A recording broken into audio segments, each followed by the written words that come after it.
Hello everyone, very good morning to all of you. Today is 22nd June and we will see the important news articles for our exams, pre as well as mains. जो भी important होगा हम वो देखेंगे. ठीक है, तो सबसे पहले हम आपको न्यूज़पेपर दिखा दे रहे हैं. तो ये है आज का न्यूज़पेपर.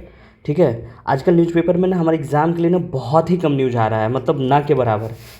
ज़बरदस्ती कुछ कुछ निकाल के बनाना पड़ा. तो आज वीडियो एकदम ही शॉर्ट और छोटा रहेगा. 2-3 ही टॉपिक है जिसको जल्दी जल्दी डिस्कस कर लेंगे. अब ये देखिए, ये सब कोई न्यूज़ है कि हाँ कहाँ हीट, ये पंखा लग गया, कूलर लग गया, एसी लग गया, कोई मतलब ही नहीं बनता है.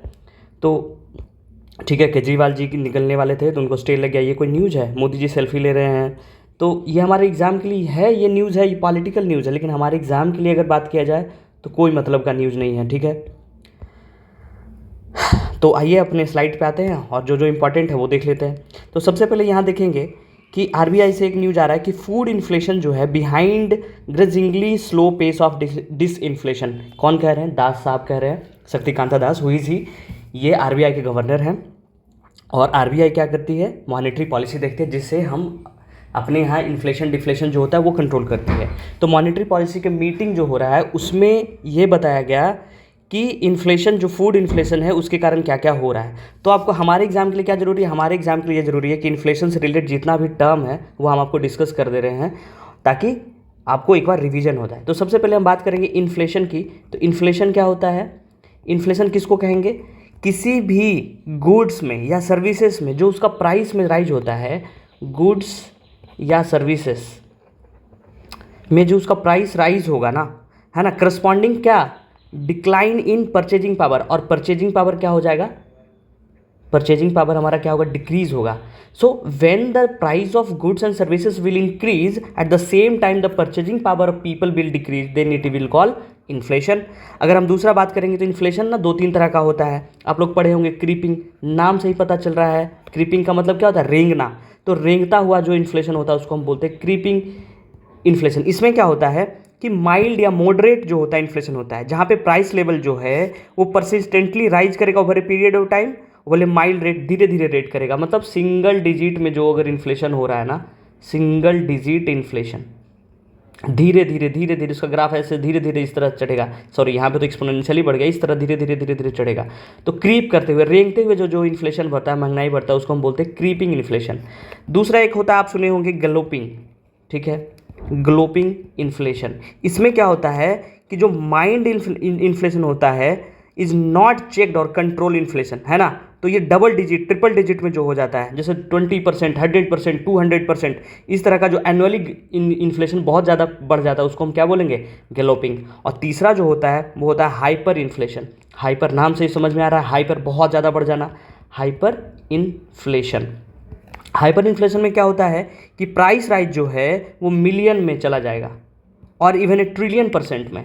ठीक है, मिलियन और ट्रिलियन परसेंट में, उसको बोलते हैं हम हाइपर इन्फ्लेशन. आपको पता होगा कि 1920s में जर्मनी में यह हाइपर इन्फ्लेशन आया था. ठीक है, उसका देख कोर इन्फ्लेशन आप सुने होंगे. Core inflation. कोर इन्फ्लेशन क्या होता है कि change in cost of goods और services but excluding what? Excluding the food and energy sector. कि जो गुड्स और सर्विसेज में जो चेंज होगा, गुड्स और सर्विसेज में जो चेंज होगा, किसको छोड़ के? फूड और एनर्जी सेक्टर के जो इन्फ्लेशन उसको छोड़ के जो करेंगे ना, इसको माइनस कर देंगे, वो हमारा कोर एनर्जी हो जाएगा. और यहीं से एक और टर्म निकलता है, उसका नाम है headline inflation. Headline inflation. Headline inflation क्या होता है? जब कोर इन्फ्लेशन में ना हम ये फूड वाला घटा देंगे, ठीक है, change in value of all goods in basket including food and energy, तो हमारा क्या निकलेगा? हेडलाइन इन्फ्लेशन निकलेगा. तो ये टाइप कुछ था कि क्रीपिंग क्या होता है, ग्लोपिंग क्या होता है, हाइपर इन्फ्लेशन. आप जब भी न्यूज़पेपर खोलेंगे तो ये सब टर्म आपको देखने को मिल जाएगा. डिफ्लेशन और डिसइन्फ्लेशन क्या होता है, आपको पिछले वाले 2-3 दिन पहले जो हुआ था उसमें आपको समझा दिए थे. फिर आगे किसी दिन जब आएगा वो टर्म तो फिर से आपको रिवाइज करवा दिया जाएगा. राइट, अब हम आगे देखते हैं कि जापान का जो स्पेस एजेंसी है उसमें क्या हुआ है. बोला कि साइबर अटैक हिट किया है, वहाँ का एजेंसी जो है वहाँ साइबर अटैक हिट कर गया है. और उस वहाँ के जो मंत्री साहब हैं वो बोल रहे हैं कि साइबर अटैक के कारण कोई सेंसिटिव डेटा जो है वो कहीं नहीं गया है, वो हमारे पास ही है. तो हमारे लिए एग्जाम के लिए क्या न्यूज़पेपर में आ जाता है, इंपॉर्टेंट क्या हो जाता है कि हमारे लिए इंपॉर्टेंट ये हो जाता है कि जापान का जो स्पेस एजेंसी उसका नाम क्या है ना. और दुनिया के और भी डिफरेंट जो स्पेस एजेंसीज उसका नाम क्या है. आजकल आप सुन रहे हो कि नई नई private owned space agencies has come and they are playing a very good role in exploring the space. So हमको उसके बारे में पता होना चाहिए। तो हमको शॉर्ट में ब्रीफ में बहुत जल्दी जल्दी बता रहे हैं क्योंकि बीपीएससी में वन लाइनर ही आता है। तो आपको पता होना चाहिए जाक्सा क्या होता है। जाक्सा जापान का जो है स्पेस एजेंसी है उसका नाम है जाक्सा। जाक्सा का फुल फॉर्म क्या होता है? Japan aerospace exploration agency. ठीक है, इसी तरीके से एक ईएसए सुनते होंगे या कहीं पढ़ते होंगे। ईएसए क्या होता है? ये यूरोप का है, यूरोप स्पेस एजेंसी। बहुत आसान है, नाम से ही पता चल जाएगा। ठीक है, दूसरा यूएसए का आप सबसे ज़्यादा सुने होंगे नासा। नासा का फुल फॉर्म क्या होता है? आप लोग कमेंट में बताइएगा। ठीक है, हमारा इंडिया है, इंडिया का क्या है? इसरो है ना। इसरो का फुल फॉर्म क्या होता है?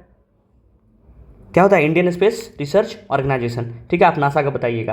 तो एशिया में आप देखेंगे कि इंडिया के पास भी है, चाइना का भी है। चाइना का क्या नाम है? CNSA, China national space agency. ये नाम है क्या? चाइना का। ठीक है, उसी तरह आप सुने होंगे एशिया में है रॉसकॉस्मॉस। रॉसकॉस्मॉस ये किसका स्पेस एजेंसी है? ये है रशिया का।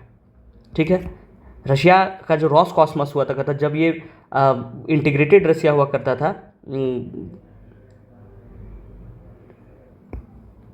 जब ये सोवियत यूनियन में हुआ करता था तब ये सबसे स्ट्रांग हुआ करता था, नासा से भी ज़्यादा स्ट्रांग। आपको पता होगा कि सबसे पहले अगर कोई एक्सप्लोर किया था वो कौन था? रॉसकॉस्मॉस। आजकल ये बहुत थोड़ा वीक हो गया है ना, क्योंकि अकेला पड़ गया है, उसमें पूरा इंटीग्रेटेड सब थे। उसके बाद आप एक कनाडा का सुनते होंगे, CSA, कनाडा स्पेस एजेंसी, है ना। CSA Canada space agency. ठीक है, अब आते हैं, बात करते हैं, ये तो क्या हो गया? गवर्नमेंटल स्पेस एजेंसीज हो गई। अब आप कुछ कुछ सुनते होंगे कि जो प्राइवेटली ओन्ड है, कि जो अमेजोन के फाउंडर हैं जेफ बेजोस, उनका एक है स्पेस एजेंसी। आप सुनते होंगे कि रिचर्ड ब्रांसन का है, एलन मस्क का है। तो उनका नाम क्या है? तो उसका नाम है ब्लू ऑरिजिन। ब्लू ऑरिजिन ये किनका है? ये जेफ बेजोस साहब का है। ठीक है, उसके बाद स्पेस एक्स एलन मस्क का है, जिन्होंने भी हाल में ट्विटर का नाम बदल के एक्स कर दिया। ठीक है, और एक जो है बहुत ज़्यादा फेमस है, वर्जिन गैलेक्टिक। ये किनका है? रिचर्ड ब्रांसन का। आप लोग का काम क्या हो जाता है? आप लोग ये तीनों के बारे में पढ़िएगा, खुद से थोड़ा रिसर्च करिएगा, तब मेहनत करिएगा, तब काम चलेगा। ठीक है, तो हमारे लिए यही सब हो जाता है। आप ध्यान रखिएगा कि जाक्सा किसका है, ईएसए किसका है, नासा किसका है, रॉसकॉस्मॉस कौन है, CNSA क्या है ना, इसरो क्या है ना, ब्लू ऑरिजिन क्या है, स्पेसएक्स क्या है, वर्जिन गैलेक्टिका। अब आप जब ये पढ़ेंगे तो इससे रिलेटेड कोई भी रॉकेट जब ये करेगा कि कौन सा क्रायोजेनिक रॉकेट है, कौन सा ये स्पेस के लिए जा रहा है, कौन सा अर्थ ऑब्जर्वेशन के लिए जा रहा है, तो आपको समझ में आएगा। आपका काम क्या है कि इसरो से भी जो भी लेटेस्ट तरह का जो भी काम किया गया वो पढ़ेंगे। ठीक है, अब आते हैं प्रोटेम स्पीकर पे। ये आपको परसों भी बताया गया होगा, है ना, तो आप फिर से आज आ गया तो बता दे रहे हैं। तो सबसे पहले आपको पता होना चाहिए कि 18th लोकसभा इस बार बन रहा है, जो हमारा बन रहा है। ठीक है, और इस बार जो चुने गए हैं उनका नाम क्या है प्रोटेम स्पीकर का? भर्तृहरि महताब। ठीक है, तो भर्तृहरि महताब को जब चुना गया तो जो इनका अपोजिशन पार्टी है वो बोल रहा है कि जो कन्वेंशन होता था उसके कन्वेंशन से हट के चुना गया है। क्यों? क्योंकि कन्वेंशन में क्या था कि जो सबसे ओल्डेस्ट, मतलब जो सबसे इल्डेस्ट, जो सबसे ज़्यादा उम्र में बड़े, जो सबसे ज़्यादा चुनाव जीत के आएंगे उनको बनाया जाता था। लेकिन यहाँ पे वैसा नहीं किया गया, और ये बोल रहे हैं कि ये बाकी सब पॉलिटिकल न्यूज़ है कि अपर कास्ट पॉलिटिक्स किया जा रहा है, हमारे लिए इंपॉर्टेंट नहीं। हमारे लिए इंपॉर्टेंट क्या है? इनका नाम इंपॉर्टेंट है कि भर्तृहरि महताब हमारे प्रोटेम स्पीकर बने हैं, और कौन से लोकसभा के? 18th लोकसभा के। ठीक है, अब बताइए इनका ओथ कौन, प्रोटेम स्पीकर को ओथ कौन दिलवाएगा? प्रेसिडेंट दिलवाएगा। ठीक है, और प्रोटेम स्पीकर के बारे में क्या कहीं लिखा हुआ है, मेंशन किया हुआ है कॉन्स्टिट्यूशन में? नहीं, कॉन्स्टिट्यूशन में कहीं मेंशन हुआ नहीं है। अगर एग्जाम में पूछ जाए कि as according to constitution pro tem speaker is written in which article, so nowhere, है ना, our constitution not mentioned anywhere about pro tem speaker, this just convention. ये रूल बुक में लिखा हुआ है, पार्लियामेंट्री अफेयर्स का रूल बुक है, उसमें लिखा हुआ है कि हम पहले एक प्रोटेम स्पीकर चुनेंगे, वो काम करेंगे। ठीक है, ये प्रोटेम स्पीकर का मतलब क्या होता है? प्रोटेम का मतलब क्या होता है? प्रोटेम ना एक लैटिन वर्ड है, जो सब शुरू में जब रहने से आया था तो लैटिन वाले जो सब थे वही ये लोग लॉ में बहुत काम किया कर रहे थे, तो एक लैटिन वर्ड है प्रोटेम। इसका मतलब क्या होता है? फॉर द टाइम बीइंग, आपको उस दिन भी बताए होंगे। ठीक है, अब इसका ड्यूटीज़ क्या होता है ना, वो इंपॉर्टेंट हो जाता है, वो आपको बता दे रहे हैं प्रोटेम स्पीकर का। तो प्रोटेम स्पीकर का जो ड्यूटी होता है वो सबसे पहला ड्यूटी क्या होता है कि ये जो प्रिसाइड करता है वो पहला लोकसभा का सिटिंग प्रिसाइड करता है। ठीक है, presides first Lok Sabha sitting. Okay, दूसरा काम क्या होता है इनका कि जो भी नए इलेक्टेड एमपीज आए हैं उनको ओथ एडमिनिस्टर करवाना, ठीक है। तो administering the oath of newly elected MPs, right.